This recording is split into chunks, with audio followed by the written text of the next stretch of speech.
สบายดีแฟนครับตอนเช้าวันนี้เฮาซีชาเลนจ์ตัวเองปั่นรถที่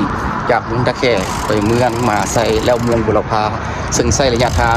151กิโลเมตรเนาะการปั่นไปครั้งนี้ก็เพื่อไปร่วมขบวนการต้อนรับดินน้ำนอมรดกโลกเนาะสำหรับกิจกรรมที่ดีจะเกิดขึ้นอยู่เมืองบุรพาก็กิจกรรมหนึ่งสั้นเฮาสิไปชาเลนจ์ตัวเองว่าสิปั่นไปฮอดได้บอกมื้อนี้นะว่าบรรยากาศยามตอนเช้าอยู่เมืองตะแคถือว่าอากาศดีตอนนี้20องศาในตอนเช้านะถือว่าตอนที่เฮากำลังสิปั่นออกจากตัวเมืองตะแคแล้วไปเบิ่งบรรยากาศตามเส้นนะตามระยะตามเส้นทางสิเป็นแนวใดนะเอามาติดตามกันอันแม่นออกจากเมืองตะแคแล้วมื้อนี้สายเดียวแบบแอดเวนเจอร์จะเป็นอะไรมาติดตามกันถ้าออกจากเมืองตะแคกมาไกลสมควรของพ่อภูเขามีความงดงามตามเส้นทาง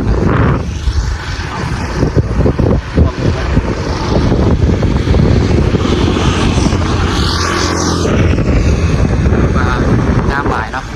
ธรรมชาติตามเส้นทางที่จะไปเมืองบุรพาเนาะแต่เขาจะผ่านเมืองมหาไซก่อนแต่ตามทุกเนี้ยตามเส้นทางซีบีผู้ผ่าประดกงานมาสิมีคนตักทายนะเส้นทางกับพ่อไปได้เลยนะโอเค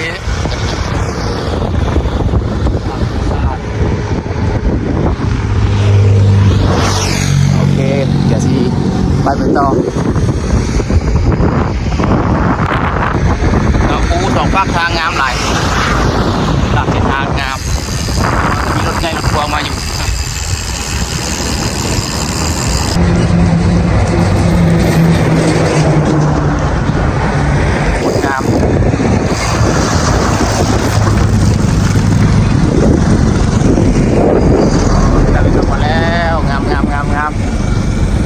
ธรรมชาติตะเวนทางสีแยกหน่อยหนึ่งแต่ก็โอเคอยู่นะตามเส้นทางนี้แมนเส้นทางที่ออกจากเมืองตะแคไปหลายเมืองผ่านเส้นนี้จะมีเมืองไหนแน่นะสีเมืองบุรพาเมืองมหาไซเมืองไซโบสถ์ทองเมืองยมราชเมืองนากายนะออกทางลักษาก็ได้นะถือว่าภาพงามหลายเป็นบรรยากาศในยามเช้าเขียวงามก็เป็นบรรยากาศหนึ่งในยามเช้าที่ว่างๆนะก่อนเขาจะไปร่วมกระบวนการปั่นรถที่เฉลิมฉลองนี่น้ำนอที่ได้ฮับปิดบนโลกแล้วตอนนี้นะอากาศดีหลายในยามตอนเช้าเด้อใครยังไม่มาเส้นนี้ก็มาเป็นเส้นที่งามธรรมชาติแต่ก็เมืองมาใส่เท่าไหร่ความงามก็ยิ่งยับเข้ามาหาเนาะโดยเฉพาะแมนภูผาป่าไม้ภูผาป่าดงพงไพความงดงามเสียงนกเสียงห้องตามเส้นทางนี่เป็นบรรยากาศภาคหลายไปแบบสโลว์ไลท์แบบเวนเจอร์ภาคเด้อมาไปมักไซคลิง don't forget this trip is very excited and challenge make us more think feel better and enjoy for cycling Bolapha district about 50 kilometers เส้นทางกับพวกสักหนึ่งนะมีจุดที่ยุ่งยากนะทางบดีนะประเทศแบบนี้นะแล้ววันนี้ลมกระแห้งสักนิดนึงคือว่าลมมีลมสวนมาเนาะสวนมาตามหอมภูประเทศให้การปั่นยากไปหนึ่งจะต้องได้ปั่นต้านลมเนาะปั่นต้านลมไปหนึ่งโอเคก็เป็นอันหนึ่งที่ช่วยให้บรรยากาศมีความเอ็กซ์ไซส์และก็เบิ่งตะเวนขึ้นพร้อมด้วยธรรมชาติภูผาป่าดงสิมีรถขนส่งรถบรรทุกไหลมาตลอดอันนั้นแมนขีดฝุ่นเด้อยังโมเมนต์หมอกเถอะเนาะหมอกน่าจะผ่านไปละเป็นแมนมุมงามมุมโค้งงามตัวหนึ่งกดยอดมหาไซนะตัวภาพนี้ครับเด้อไปหมักธรรมชาติกับตะเวนขึ้นดีมันครับ It's beautiful for sunrise behind up the mountains or on the top of the mountains the way to the Mahasai district is very nice and along the road you will see the truck a lot because they go to Vietnam or Laos and Thailand for trading and transport the goods สนายนะถือว่าจะมีรถหลายด้านนะมาภาพบรรยากาศคักก็ไปคอยทีนึงเพราะว่ามีขุมมีอย่างถือว่าตอนนี้ก็ขับถือว่าปั่นไปนำถ่ายคลิปวิดีโอให้แฟนคลับไปเบิ่งไปนำนะแบบสายเดียวเลยทูวินวันเลยนะทั้งปั่นทั้งถ่ายเองโดยใช้มือนะนี่แมนภาพรถงามหลายเด้อธรรมชาติงามแต่เส้นทางนี่กะโอเคอยู่เอาการดีแอดเวนเจอร์ดีชาเลนจ์ดีนะเส้นทางแต่ว่าก็โอเคอยู่ได้นะโดยรวมบึงบรรยากาศปั่นไปน้ำมวนไปน้ำนี่ก็โอเค we happy cycling on the way and feel good you see the natural especially to the mountains it's very nice see how it look like this I hope you enjoy if you come here but anyway if you have chance don't forget visit here tourist it's very very nice จุดนี้ก็เป็นจุดงามตัวหนึ่งเนาะเขตพื้นที่แหล่งท่องเที่ยวซึ่งเป็นวันหนึ่งที่คนนิยมมาเนาะทำซิมเรียบนี่จะมีทำซิ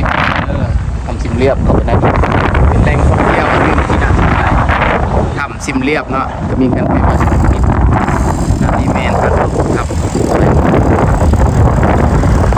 เส้นทางก็สียากหน่อยนึงเนาะเส้นทางก็สีประมาณนี้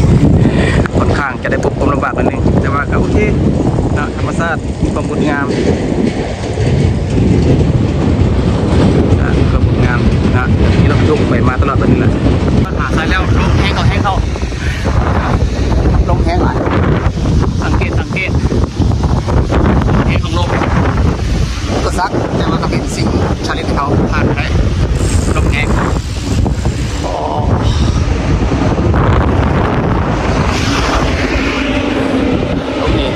ลมนี่มาปามช่วงเลยเอาคักเลยกันนักถุนวันลมกันกับไปยังไปต่อตอนนี้เขาก็ฮอดเมืองมหาไซแล้วที่ปั่นออกมาจากตะแกออกมาเมืองมหาไซ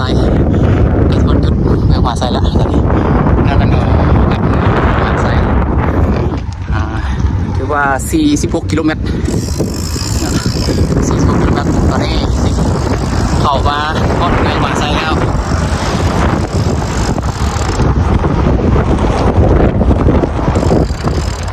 มาฮอดแล้วใส่เรียบร้อยอีกเมืองบุรพาฮอดแล้วเด้เมืองมาใส่แล้วก็สิไปต่อหาเมืองบุรพาเนาะอีก100 ลักนี่แหละ100 กว่าลักกำลังออกจากตัวเมืองมหาไซมุ่งหน้าไปเขตปะนามและไปต่อสายแดนเข้าเมืองบุรพาแต่ว่าสุดทางมีภูผาตลอดเนาะแล้วก็ในตัวเมืองเขาเขตตัวเมืองมหาไซทางจะดีหลายเนาะมีทั้งทางยางและทางคอนกรีตตอนนี้เป็นทางคอนกรีตเส้นทางสำเร็จแล้วมาแก้การรถขี่หรือว่าขี่รถบิ๊กไบค์งามหลายทางดีเรียบร้อยละแล้วแต่ทางงามอีกเนาะมีภูผาชมวิวตอนเช้าหรือว่ายามเทศกาลก็ได้เดี๋ยวต่อไปบายไปต่อไปดีตอนนี้เขามาฮอดจุดขวาน้ำนอนที่จะต่อจากเมืองมหาไซที่เข้าไปเมืองปะนามและเมืองบุรพาที่ว่าวิวงามหลายนะนี่เป็นสายน้ำใหญ่นะเป็นน้ำหนึ่งที่มีความสำคัญต่อกับพ่อแม่ประชาชนเมืองมหาไซนะนี่ฮอดขวาละ59ไปต่ออีกจุดหนึ่งเนาะเพื่อไปฮอดปะนามแล้วก็ยังเข้าไปหาเมืองบุรพาอีกนะ100 กว่าลักโอเค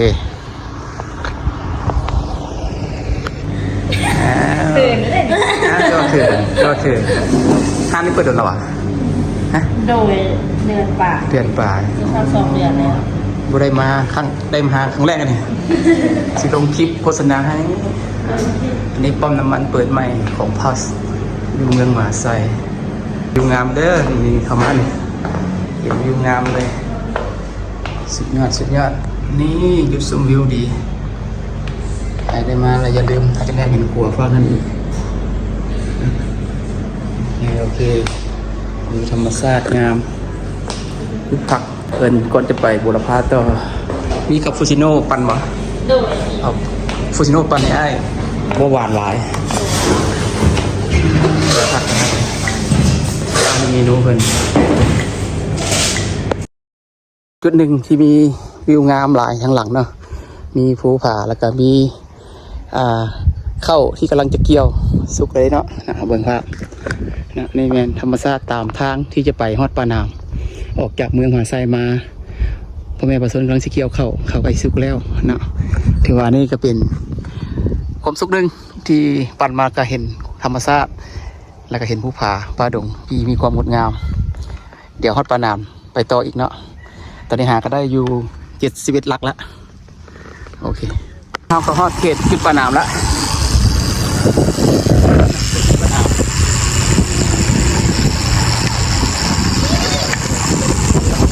เลี้ยวซ้ายไปก็ที่ไปเมืองบัวพาแล้วเนาะถ้าไปซื้อก็เป็นไปเมืองไซบัวทอง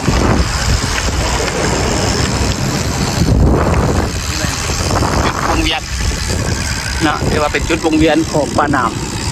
ตะกี้จะมีกุ๊กเปื่อยกุ๊กหนึ่งอยู่กลางแต่ว่าตอนนี้ออกแล้วอันนี้แมนวงเวียนนะวงเวียนถ้าเขาไปซื้อก็คือแมนไปเมืองไซบัวทองแต่เขาเลี้ยวซ้ายก็จะไปเมืองบัวพาอันนี้แมนวงเวียนของวงเวียนปานามเลยนะตอนนี้เขาสิเดินทางไปต่อไปเมืองบัวพาวันนี้ก็มีเป็นจังหวะพ่อแม่ประชาชนกำลังเก็บเกี่ยวข้าวเนาะธรรมชาติสวยงามนี่เป็นธรรมชาติหนึ่งเนาะวันยามดูการเก็บเกี่ยวข้าวแล้ว It's the right harvest after seasons enjoy and this is คอยเนาะสูงสั้นสูงควรคอยตัวนี้เนาะบรรยากาศวันที่วันบุรพาละนะครับถือว่าก็มีบางจุดทางดีแน่ทางบุรีแน่แต่ก็มีค่อยสั้นแน่เนาะก็เป็นเรื่องธรรมดาแบบแอดเวนเจอร์ถือว่าอันนี้ก็บ่ธรรมดาข้อที่ก็ได้ไก่สมควรยาวแต่ว่าก็เป็นการฝึกชาเลนจ์ตัวนึงให้ได้เนาะแต่พร้อมด้วยตอนนี้ แอนจี้จะพาลุยในงานนี้ไปเลย151 ลักโอเคไปต่อจะเป็นไปค่อยหนึ่งแล้วปิดมาค่อยหนึ่งอีกว่า30 กิโลเมตรฮอดเมืองบุรพาไปต่อเกี่ยวขึ้นภูนี่ขึ้นภูได้ป่ะวันนี้จะลงภูก่อนดิวิวงามป่ะงามสุดเลยลงภูมาเนาะขึ้นภูแล้วลงภูต่อดิธรรมดาธรรมชาติงามตัดเลยไปได้มาละคักเลยเด้อตอนนี้จะขึ้นภูอีกแล้วตอนนี้เนาะ